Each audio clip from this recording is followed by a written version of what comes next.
नमस्कार दोस्तों, alpha success online digital platform पर आपका हार्दिक स्वागत और अभिनंदन है। आज की हम निःशुल्क परिचर्चा में राजस्थान के भूगोल से संबंधित खनिज के टॉपिक पर चर्चा करेंगे। दोस्तों, खनिज का जो टॉपिक है वो राजस्थान भूगोल में ऐसा टॉपिक है जिससे संबंधित अपन क्वेश्चनों की बात करें तो राजस्थान की प्रतियोगी परीक्षाओं में, चाहे आप पुलिस की परीक्षा ले लो, चाहे आप पटवारी की परीक्षा ले लो, चाहे आप टीचर्स एग्ज़ाम ले लो जिनमें अपने 3rd ग्रेड हो गया, चाहे अपने 2nd ग्रेड हो गया, चाहे अपने रिट की बात कर लो, चाहे 1st ग्रेड की बात कर लो, चाहे आरएस की बात कर लो। प्रत्येक प्रतियोगी परीक्षाओं में खनिज का जो टॉपिक है उससे अपने कुछ ना कुछ प्रश्न आपको जरूर देखने को मिलेंगे। यहाँ तक कि इस टॉपिक से 3 या 4 प्रश्न तो लगभग एग्जामों में अपने पूछ लिए जाते हैं। तो इसी टॉपिक पे अपन चर्चा करेंगे कि किस टाइप के प्रश्न पूछे जाते हैं और उनका उत्तर हमें किस प्रकार से देना है। तो राजस्थान के खनिज संसाधनों में दोस्तों खनिजों से संबंधित जो अपने क्वेश्चन पूछे जाते हैं उनकी चर्चा करें तो सबसे पहले राजस्थान में मिलने वाले जो खनिज हैं उनको कितने भागों में डिवाइड किया गया है, उनमें धात्विक खनिज कौन से हैं, अधात्विक खनिज कौन से हैं, इनके उदाहरण पूछे जाते हैं। यानी खनिजों के वर्गीकरण से संबंधित अपना पहला प्रश्न आता है। उसके बाद में अपन नेक्स्ट प्रश्न की चर्चा करें तो खनिजों के उत्पादन के मामले में राजस्थान की देश के संदर्भ में क्या स्थिति है, इससे संबंधित अपने क्वेश्चन पूछे जाते हैं। उसके बाद में अपने खनिजों का वितरण पूछा जाता है, यानी खनिजों से संबंधित जो राजस्थान में विभिन्न क्षेत्र हैं या जो खाने हैं, कौन सी खान किस खनिज के लिए प्रसिद्ध है और किस जिले में है, इस टाइप के आपके प्रश्न पूछे जाते हैं। तो इसी टॉपिक पर अपन आज की परिचर्चा में डिस्कस करते हैं। तो खनिजों के टॉपिक में दोस्तों अपन बात करें तो मैं राजेंद्र चौधरी आपको चर्चा करना चाहता हूं कि राजस्थान में विभिन्न प्रकार के जो है ना वो अपने खनिज मिलते हैं और इतनी बड़ी मात्रा में यानी इतने ज़्यादा किस्म के खनिज मिलते हैं कि राजस्थान को खनिजों के मामले में एक उपनाम ही दे दिया गया है। और वो जो उपनाम है दोस्तों उसकी अपन चर्चा करें तो वो कौन सा उपनाम दिया गया है, ये जो उपनाम दिया गया है दोस्तों उसकी अपन चर्चा करें तो राजस्थान को खनिजों के अजायब घर के नाम से भी जाना जाता है, यानी म्यूजियम ऑफ मिनरल्स के नाम से राजस्थान को पुकारा गया है। अब अपन ये बात करते हैं दोस्तों खनिजों का अजायब घर या म्यूजियम ऑफ मिनरल्स के नाम से राजस्थान को क्यों पुकारा गया है, क्योंकि राजस्थान में इतनी बड़ी मात्रा में और विभिन्न किस्म के खनिज मिलते हैं, इसीलिए इसको ये उपनाम दे दिया गया है। और ये उपनाम दोस्तों पिछली अपने राजस्थान पुलिस के एग्जाम में पूछा भी गया है। तो राजस्थान पुलिस के एग्जाम में पूछा भी गया है कि म्यूजियम ऑफ मिनरल्स के नाम से किस स्टेट को जाना जाता है, तो आपका सही आंसर क्या होगा, राजस्थान। इतनी बड़ी मात्रा में। अब दोस्तों अगर अपन आर्थिक समीक्षा की बात करते हैं तो 2017-18 की आर्थिक समीक्षा के अनुसार जो राजस्थान है उसमें अपने 82 प्रकार के जो खनिज हैं उनकी अब तक खोज की जा चुकी है, यानी इतने खनिज राजस्थान में अब तक खोजे जा चुके हैं। इन खनिजों में से राजस्थान में 57 प्रकार के खनिजों का क्या हो रहा है दोस्तों, उत्पादन हो रहा है। यानी 82 प्रकार के खनिज खोजे गए हैं, उनमें से 57 प्रकार के खनिजों का क्या हो रहा है, दोहन हो रहा है। तो इन्हीं 57 प्रकार के खनिजों में से आपके विभिन्न प्रतियोगी परीक्षाओं में क्वेश्चन पूछे जाते हैं कि कौन सा खनिज है वो किस जिले में और किस पर्टिकुलर क्षेत्र में निकाला जा रहा है, तो वो क्षेत्र है उसका नाम पूछते हैं। तो इन्हीं में से अब ये जो खनिज हैं उनमें कई प्रधान खनिज भी हैं 44 के लगभग, और 43 खनिज जो हैं वो अपने 23 खनिज जो हैं वो अपने गौण खनिज हैं।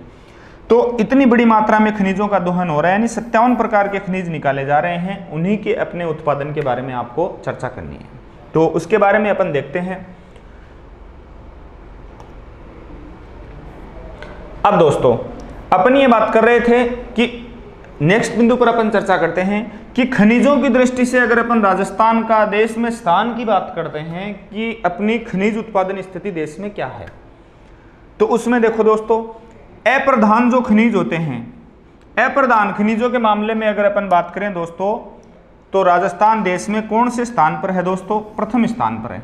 यानी देश में सबसे ज्यादा जो अपने अप्रधान खनिज हैं उनका उत्पादन किस राज्य में होता है? राजस्थान में।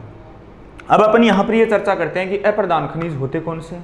तो दोस्तों उन खनिजों को अप्रधान खनिज बोला जाता है जिनकी खनन से संबंधित जो पट्टे हैं या जो लाइसेंस है वो जारी करने का अधिकार किसके पास में होता है? राज्य सरकार के पास।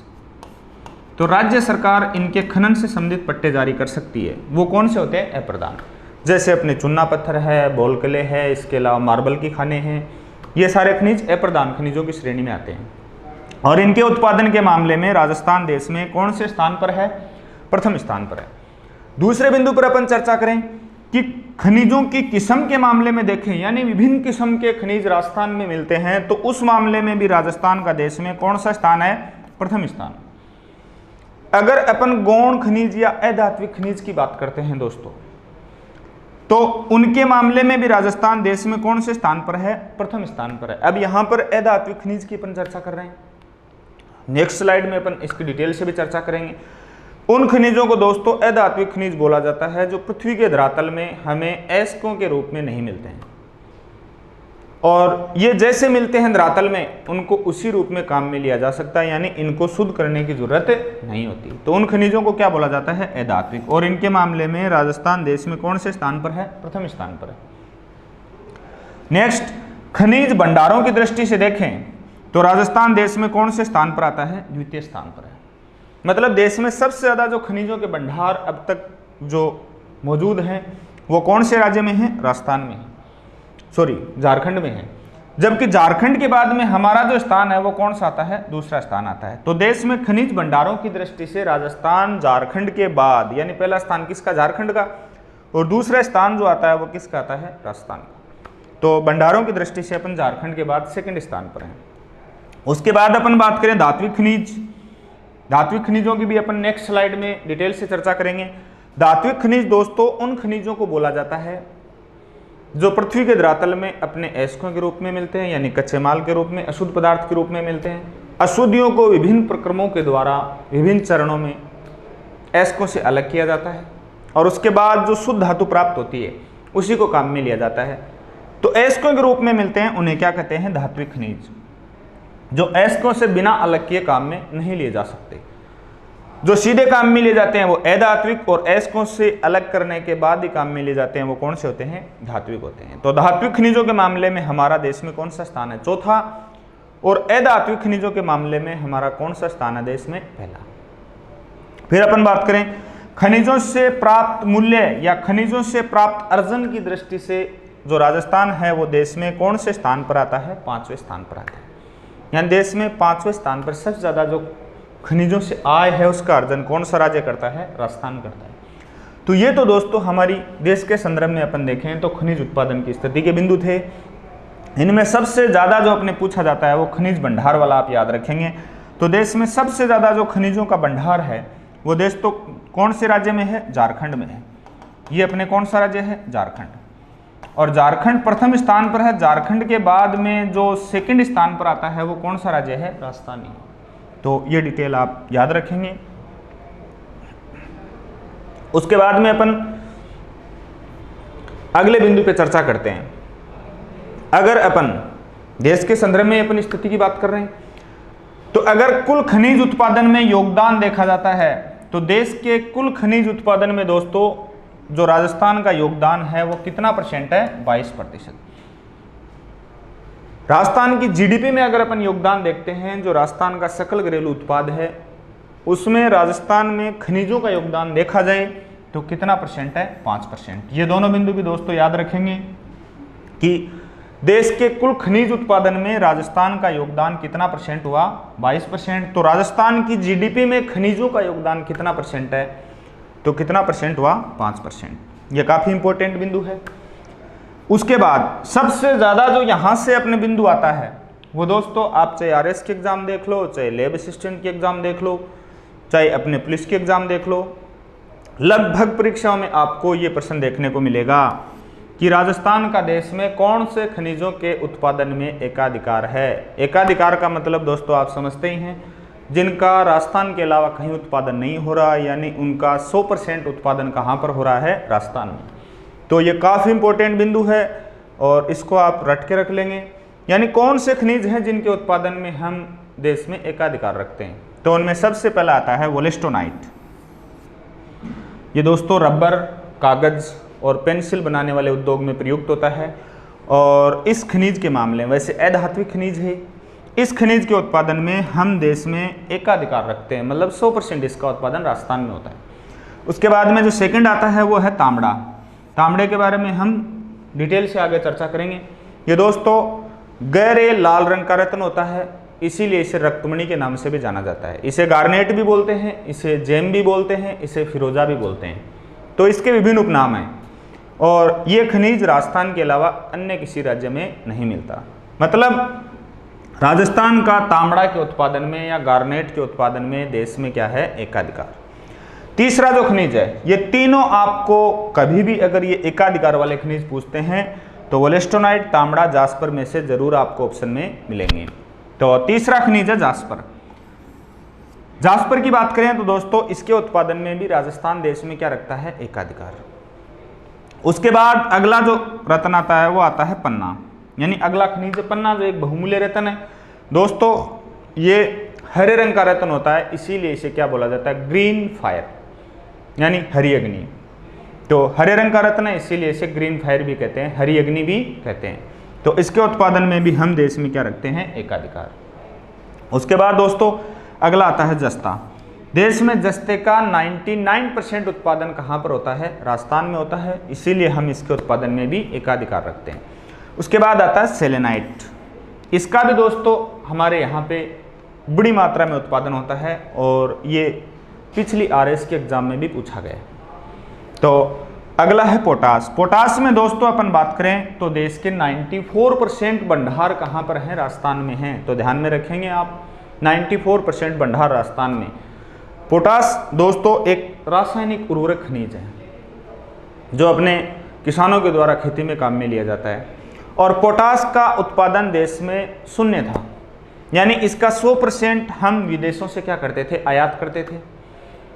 पहली बार दोस्तों जो जियोलॉजिकल सर्वे ऑफ इंडिया है उसकी टीम के द्वारा इसके बड़े भंडार राजस्थान में खोजे गए।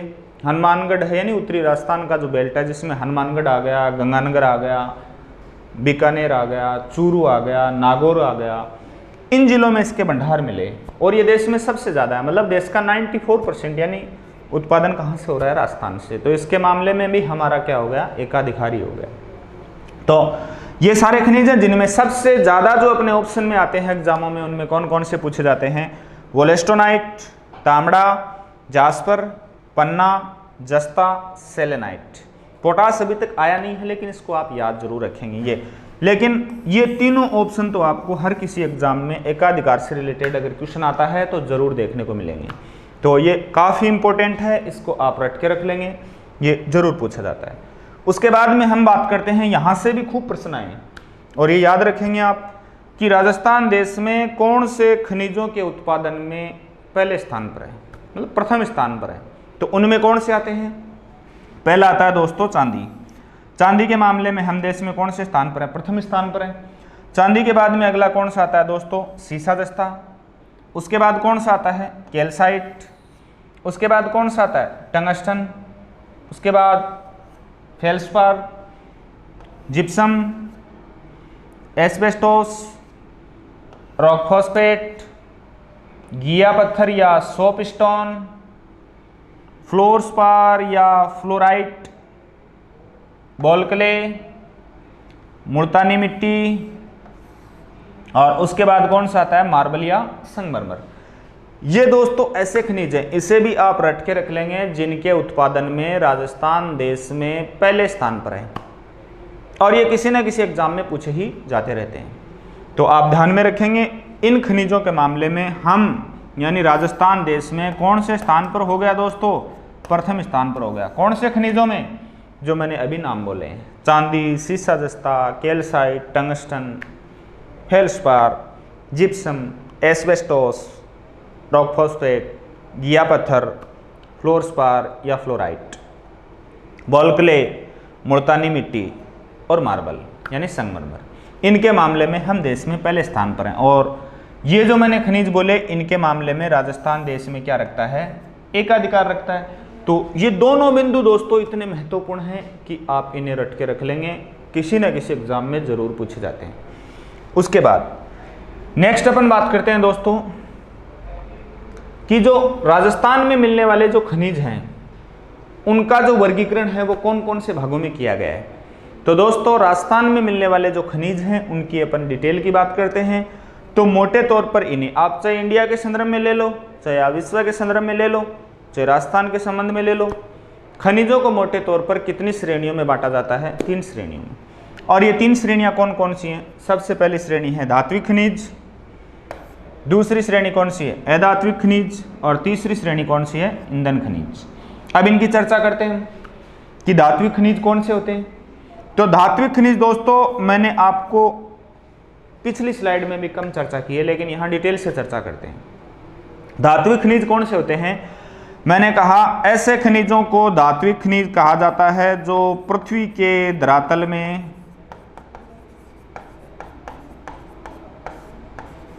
किस रूप में मिलते हैं, अयस्कों के रूप में मिलते हैं। दोस्तों अयस्क किसको बोला जाता है, ये आपका साइंस से रिलेटेड क्वेश्चन है, लेकिन अपन इसकी यहाँ पे कुछ चर्चा करते हैं। अयस्क दोस्तों बोलते हैं अशुद्ध पदार्थ को, या उसको अपन बोल सकते हैं कच्चा माल। दोस्तों पृथ्वी के धरातल में जो खनिज हैं वो जिस रूप में हमें मिलते हैं वो एक कच्चा पदार्थ होता है, और उसे क्या बोला जाता है, अयस्क। यानी उसमें कई प्रकार की क्या मिली रहती हैं, अशुद्धियां मिली रहती हैं। तो जो अशुद्ध युक्त जो पदार्थ होता है जिसे अपन कच्चा माल बोलते हैं वो अपने क्या कहलाता है, अयस्क। अब दोस्तों ये पृथ्वी के धरातल में किस रूप में मिलते हैं, अशुद्ध पदार्थ यानी अयस्कों के रूप में मिलते हैं। अयस्कों का विभिन्न विधियों के द्वारा दोस्तों क्या किया जाता है, शुद्धिकरण, और फिर शुद्ध धातु की प्राप्ति की जाती है। ऐसा आप दोस्तों साइंस में 10th से लेके 11th 12th तक के क्लासों में पढ़ते हैं। आपने पढ़ा भी होगा कि तांबे के शुद्धिकरण की विधियां कौन सी होती हैं, लोहे के शुद्धिकरण की विधियां कौन सी होती हैं। जैसे आपने साइंस में पढ़ा होगा कि इसमें सांद्रण की विधि काम में ली जाती है, निस्तापन की ली जाती है, भर्जन की काम में ली जाती है, प्रगलन काम में लिया जाता है। और उसमें भी आपने विभिन्न विधियों के नाम पढ़े होंगे, जैसे लोहा अयस्कों के शुद्धिकरण के लिए चुंबकीय पृथक्करण विधि है, सल्फाइड अयस्कों के शुद्धिकरण के लिए आपकी झाग पलवन विधि है। तो दोस्तों ये कई सारी विधियां जो है ना वो काम में ली जाती हैं अयस्कों से शुद्ध धातु को अलग करने के लिए। तो ये अयस्कों के रूप में मिलते हैं, और अयस्कों से शुद्ध धातु की प्राप्ति करने के बाद ही इनको क्या लिया जाता है, काम में लिया जाता है। यानी इनको अपन क्या कर सकते हैं, यूज कर सकते हैं। तो बिना अयस्कों से पृथक किए काम में नहीं लिए जा सकते। ऐसे खनिजों को दोस्तों क्या बोला जाता है, धात्विक खनिज। और अगर पृथ्वी के धरातल में हम देखें तो जो चट्टानें 3 प्रकार की मानी गई हैं, आग्नेय, अवसादी और रूपांतरित या कायांतरित, 3 प्रकार की चट्टानें। उनमें जो आग्नेय चट्टानें होती हैं वो धात्विक खनिजों का भंडार होती हैं। मतलब धात्विक खनिज अधिकांशतः किस प्रकार की चट्टानों में मिलते हैं दोस्तों, आग्नेय चट्टानों में मिलते हैं, और अयस्कों के रूप में मिलते हैं। शुद्ध करने के बाद ही काम में लिए जा सकते हैं। उन्हें क्या बोला जाता है, धात्विक खनिज। अब दोस्तों धात्विक खनिज के उदाहरण पूछे जाते हैं कि धात्विक खनिज जो होते हैं ना वो कौन से होते हैं। तो उदाहरण याद रखोगे आप, उदाहरण से प्रश्न पूछे जाते हैं। तो धात्विक खनिजों के अगर अपन उदाहरण के रूप में काम में लें तो कौन कौन से खनिजों को अपन धात्विक खनिज बोल सकते हैं, मतलब वो अयस्कों के रूप में मिलते हैं। तो इन खनिजों में जो दोस्तों उदाहरण के रूप में आते हैं उनकी अपन चर्चा करें। तो सबसे पहला जो अपने खनिज आता है दोस्तों धात्विक खनिजों में, जैसे कौन से खनिज हो गए, लोहा। उसके बाद में अपन बात करें तो कौन सा हो गया, तांबा। तीसरे की अपन बात करते हैं तो दोस्तों कौन सा आ गया, सोना। उसके बाद में अगला अपन दोस्तों बात करें तो कौन सा आ गया, चांदी। अगली स्लाइड में हम इनकी चर्चा भी करेंगे। उसके बाद में अपन दोस्तों बात करें तो कौन से आते हैं, मैंगनीज।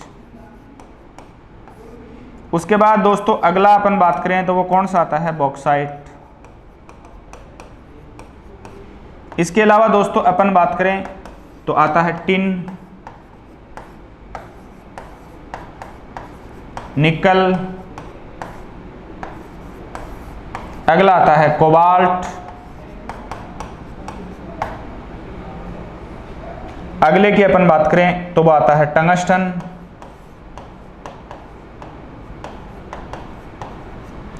ये दोस्तों जो मैंने नाम लिखे हैं ये सारे के सारे जो खनिज हैं वो दोस्तों कौन से खनिजों की श्रेणी में आते हैं, धात्विक खनिजों की श्रेणी में आते हैं।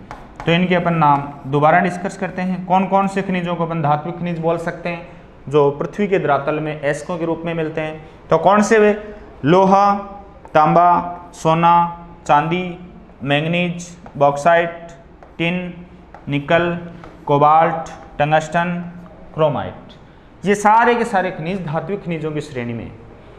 तो प्रश्न दोस्तों इस टाइप का पूछा जाता है कि कौन सा खनिज धात्विक खनिज है या कौन सा खनिज धात्विक खनिज नहीं है, कौन सा खनिज अधात्विक खनिज है, कौन सा अधात्विक की श्रेणी में नहीं आता है। तो याद रखेंगे आपकी पिछली रीट के एग्जाम में ऐसा ही प्रश्न पूछा गया है।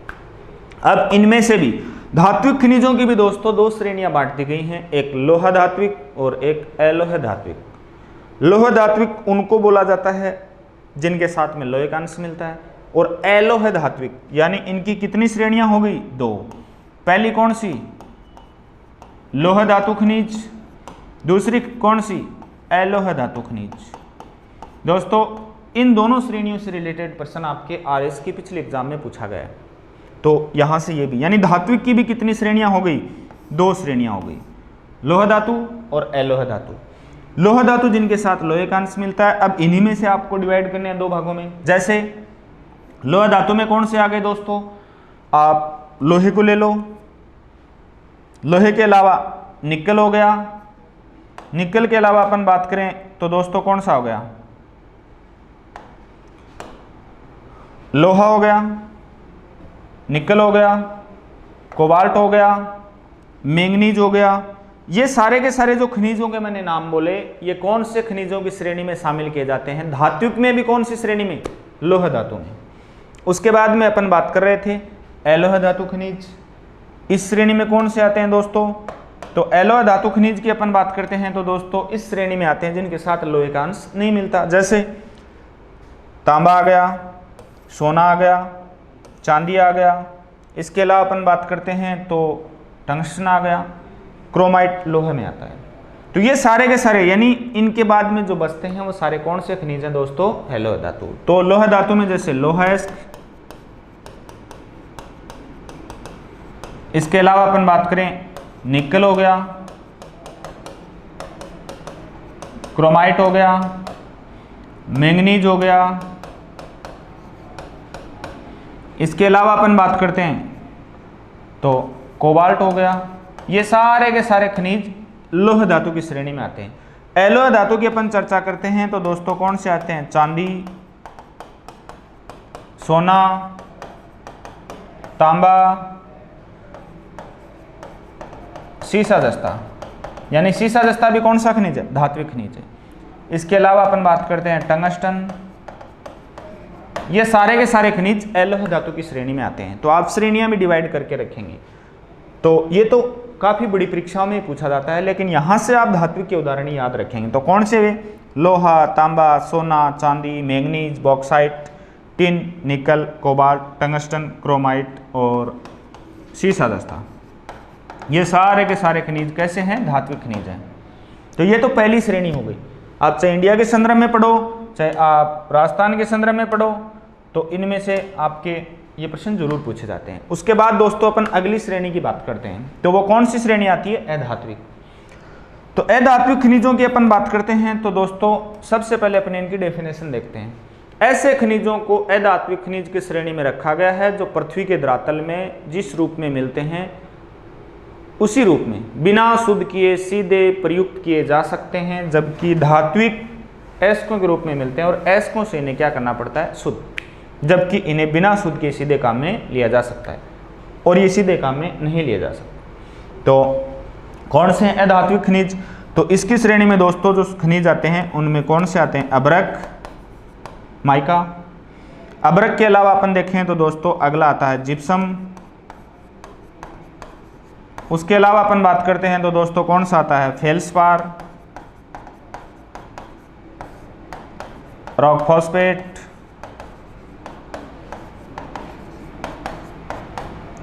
Fluorspar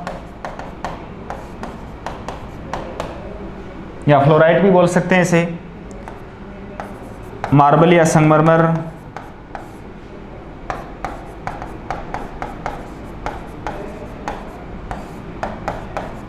granite. उसके बाद में ball clay, barytes, pyrites, wollastonite,